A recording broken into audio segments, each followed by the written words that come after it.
సలహాలు సూచనలు ఇవ్వడానికి ఉంటాయి, పాటించడానికి ఉండవు అని అనుకుంటారు.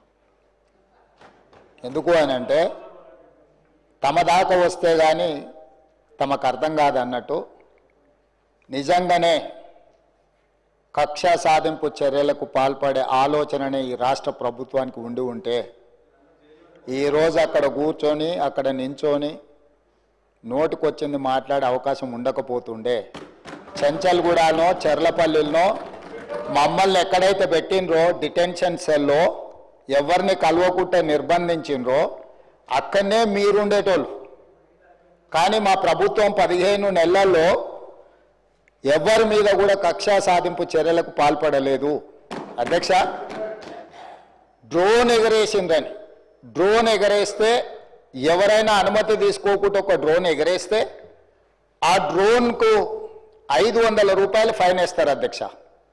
కానీ పార్లమెంట్ సభ్యుడిగా కాంగ్రెస్ పార్టీ వర్కింగ్ ప్రెసిడెంట్గా నన్ను అరెస్టు చేసి జైలుకు పంపించి మామూలుగా దానికి 500 రూపాయల ఫైన్ ఉంటే బిలో 7 years ఉంటే రిమాండ్కే పంపరు, పోలీస్ స్టేషన్ బెయిల్ ఇవ్వాలి.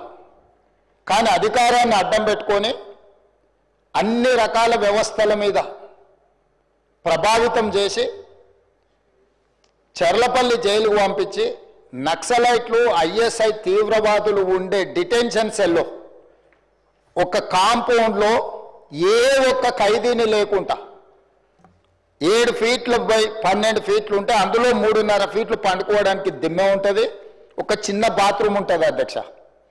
16 రోజులు డిటెన్షన్ సెల్లో ఒక్క మనిషిని చూడకుండా నన్ను నిర్బంధించిన ఆ కోపాన్ని దిగమింగుకొని రాష్ట్ర ప్రయోజనాల కోసం ఈరోజు పనిచేస్తున్నా అధ్యక్ష. రాత్రిపూట పడుకోవడానికి లైట్ బంద్ చేయకుండా ట్యూబ్ లైట్లు ఆన్లో పెడితే అది ఓపెన్ ఎయిర్ జైలు. ఇంతింతలో బల్లులు 7 ఫీట్లలో 3.5 ఫీట్లు దిమ్మ ఉంటే దిమ్మ మీద పడుకుంటే ఇంకొక 3.5 ఫీట్లు గ్యాప్ ఉంటుంది. లైట్లు బంద్ చేయకుండా లైట్లు ఓపెన్ పెడితే అధ్యక్ష ఇంతింతలో బల్లులు 20-30 పైన ట్యూబ్ లైట్ ముందు పురుగులు తిరుగుతుంటే అది ఓపెన్ ఎయిర్ జైలు కాబట్టి పురుగులు వస్తే పురుగులను తినడానికి బల్లులు పరిగెత్తుతుంటే ఏ ఒక్క రోజు రాత్రి కూడా పడుకోకుండా మేల్కతో కూర్చున్న అధ్యక్ష. బయట కానిస్టేబుల్ లైట్ బంద్ చేయవా పడుకుంటా అంటే లేదు సార్ పైనుంచి ఆదేశాలు ఉన్నాయి, ఆ ట్యూబ్ లైట్లు బంద్ చేస్తే మీరు పడుకుంటారు కాబట్టి ట్యూబ్ లైట్లు ఆన్లోనే పెట్టమని. ఆ ట్యూబ్ లైట్ స్విచ్ బయట ఉంటుంది అధ్యక్ష, లోపల ఉండదు. ఆ చిన్న బాత్రూమ్ చిన్నది కూర్చుంటే బయటకు కనిపించేటట్లు ఉంటుంది అధ్యక్ష. ఒకసారి నేను ఎమ్మెల్యేల హోమ్ కూడా నా దగ్గర ఉంది కదా, ఎమ్మెల్యేలను నేను తీసుకెళ్తా, మంత్రులను తీసుకెళ్తా. ఏ జైల్లో ఐఎస్ఐ తీవ్రవాదులను కరడుగట్టిన నక్సలైట్లను బంధిస్తారో పార్లమెంట్ సభ్యుని నన్ను 16 రోజులు అందులో బంధిస్తే 16 రోజులు రాత్రిపూట ఏ ఒక్క రోజు పడుకోలేదు అధ్యక్ష. పొద్దున పూట బయటకు వదిలినప్పుడు 6 గంటలకు వచ్చి ఖైదీలను బయటకు వదులుతారు కదా అధ్యక్ష. బయట ఒక చెట్టు ఉంటే 16 రోజులు పొద్దున పూట చెట్టు కింద పడుకున్న అధ్యక్ష. అయినా నేను కోపం ప్రదర్శించలే. ఇవన్నీ కూడా దేవుడు అనేటోడు ఉంటాడు, చూస్తాడు, అంతకు 4 ఇంతలు అనుభవిస్తారని నేను అనుకున్నా. సరిగ్గా నేను ప్రమాణ స్వీకారం చేసే రోజే నా మీద కక్ష సాధించిన వాళ్ళని దేవుడే చూపించి దావకంలో షరీక్ చేపించింది అధ్యక్ష. నేను ఎవరిని ఏం అనాల్సిన పని లేదు. మొదటిసారి నన్ను జైల్లో ఎన్ని రోజులు పెట్టినరో వాళ్ళకి తెలుసు. నా బిడ్డ లగ్గం ఉంటే కూడా లగ్గానికి ఇంటరిం బెయిల్ 2 గంటలు పోయి లగ్గం చూడడానికి కూడా అభ్యంతరం పెట్టి ఢిల్లీ నుంచి న్యాయవాదులను తీసుకొచ్చి ఇక్కడ వాదించి ఆయన బిడ్డ లగ్గపత్రిక రాసుకోవడానికి కూడా వెళ్ళడానికి వీల్లేదు అని చెప్పి కోర్టులో వాదించిన వాదనలు అక్కడ ఉన్నాయి అధ్యక్ష. కోర్టు నాకు కండిషనల్ బెయిల్ ఇచ్చింది అధ్యక్ష. చెర్లపల్లి జైలు నుంచి ఎన్కన్వెన్షన్ ఫంక్షన్ హాల్కి పోయి నా బిడ్డ లగ్గపత్రిక రాసుకొని అక్కడ నుంచి సీదా మళ్ళీ చెర్లపల్లి జైలుకు పోయిన అధ్యక్ష. రాజకీయ కక్ష సాధింపు మీద నాదా? నా బిడ్డ లగ్గానికే పోకుంటే నన్ను అడ్డుకున్నా ఎవరికైనా అధ్యక్ష, మన పిల్లల కంటే మనకేముంటుంది అధ్యక్ష ఈ భూమి మీద? నా బిడ్డ లగ్గానికి లగ్గపత్రిక రాసుకోవడానికి కూడా అడ్డుకుంటే కూడా నేను మిమ్మల్ని ఏమనలే.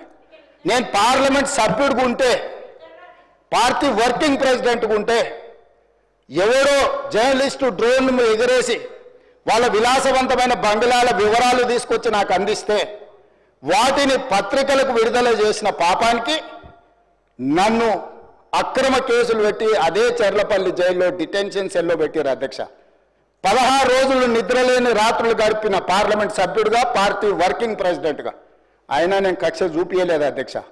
నిజంగానే నేను కక్ష చూపించదలుచుకుంటే మీ కుటుంబంలో ఒక్కరు కూడా బయట ఉండరు అధ్యక్ష. అందరు చెర్లపల్లినే.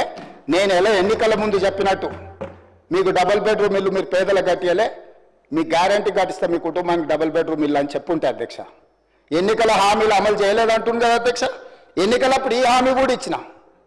ఆ కుటుంబానికి చెర్లపల్లి జైల్లో డబుల్ బెడ్రూమ్ కట్టిస్తా, కొడుకు కోడలు అల్లుడు బిడ్డ ఉంటే వేరే వేరే ఎందుకుంటారు, అందరినీ కలిసి ఒకటే దగ్గర ఉండేటట్టు కట్టిస్తాను.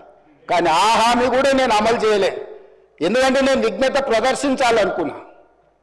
ఈ అధికారం ప్రజలు ఇచ్చింది ప్రజల సంక్షేమం కోసం, తెలంగాణ రాష్ట్ర అభివృద్ధి కోసం, పారదర్శకమైన పరిపాలన అందించడం కోసం నాకు అధికారం ఇచ్చిండ్రు.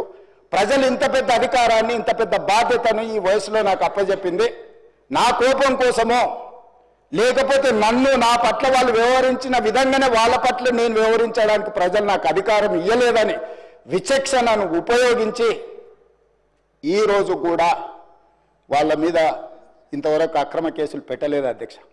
కానీ సొంత పార్టీ ఆఫీసులో కూలీ మనుషులను తెప్పించి రికార్డ్ చేయించి పచ్చి బూతులు మీరు తిట్టిస్తే కూడా చంపలు వలగొట్టేంత శక్తి ఉన్న సంవయనంతో ఊరుకున్న అధ్యక్ష. ఎవరైనా బజార్లో ఏదైనా మాట్లాడితే మాట్లాడిన దాన్ని కూడా సెన్సర్ చేస్తాం. బూతులు మాట్లాడినప్పుడు ఒక బీప్ పెడతాం అధ్యక్ష, టెలికాస్ట్ చేయొద్దని. కూలీ పైసలు ఇచ్చి కిరాయి మనుషులను పెట్టించి మీరు పచ్చి బూతులు మాట్లాడిచ్చినా నేను ఏమాత్రం కూడా కక్ష సాధింపు చర్యలకు పాల్పడలేదు అధ్యక్ష. కాబట్టి ఈరోజు మేమేదో కక్షా చర్యలకు పాల్పడుతున్నట్టు, మేము కక్షా చర్యలకే పాల్పడితే ముఖ్యమంత్రికి ఉన్న విశేషమైన అధికారాలతో మీరు ఒక్కరైనా బయట ఉండేటోళ్ళ. ఈరోజు తెలంగాణ సమాజం అన్నిటిని గమనిస్తుంది. ఎక్కడికి వెళ్ళానని అడుగుతూ ఇంకెన్ని రోజులు బయట వదిలేస్తావని తీసి లోపలే.